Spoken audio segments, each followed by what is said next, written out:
Hi friends, welcome to my channel. ഇന്ന് നമുക്ക് variety ആയിട്ടൊരു ദോശ ഉണ്ടാക്കിയാലോ?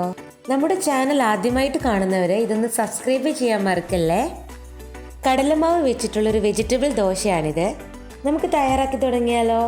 ഇതിനായിട്ട് നമുക്ക് ആദ്യം നമ്മുടെ ദോശയുടെ ബാറ്റർ ഒന്ന് തയ്യാറാക്കിയെടുക്കണം.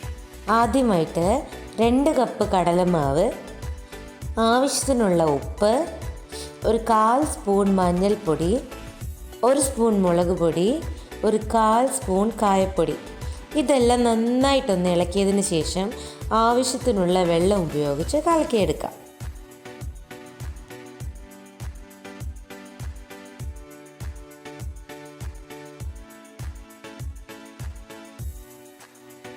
അടുത്തതായിട്ട് നമുക്ക് വെജിറ്റബിൾ ആഡ് ചെയ്ത് കൊടുക്കാം. വലിയൊരു സവാള കുനുകുന അരിഞ്ഞത്, ഒരു വലിയ തക്കാളി ചെറുതായി അരിഞ്ഞത്, കുറച്ച് ക്യാബേജ് ചെറുതായി അരിഞ്ഞത്, 2 പച്ചമുളക് ചെറുതായി അരിഞ്ഞത്, അവസാനമായിട്ട് ചെറുതായിട്ട് അരിഞ്ഞു വെച്ചിരിക്കുന്ന ഈ മല്ലിയിലയും കൂടെ ചേർത്തിട്ട് ഇതെല്ലാം ഒന്ന് നന്നായിട്ടൊന്ന് മിക്സ് ചെയ്തെടുക്കാം. അപ്പം നമ്മുടെ ദോശ ബാറ്റർ റെഡി ആയിട്ടുണ്ട്. ഇനി നമുക്ക് ചെയ്തു തുടങ്ങിയാലോ?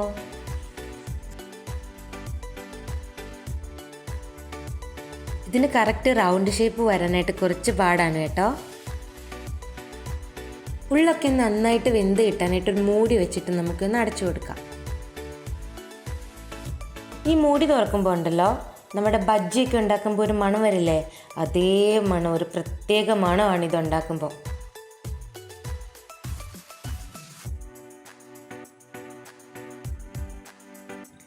അപ്പം നമ്മുടെ ടേസ്റ്റി ആയിട്ടുള്ള കടലമാവ് ദോശ അല്ലെങ്കിൽ ബേസൻ കാ ചീല ഇവിടെ റെഡി ആയിട്ടുണ്ട്. എല്ലാവരും ഇതൊന്ന് വീട്ടിൽ തയ്യാറാക്കി നോക്കണം കേട്ടോ. ചെയ്തിട്ട് അഭിപ്രായം പറയാൻ മറക്കല്ലേ.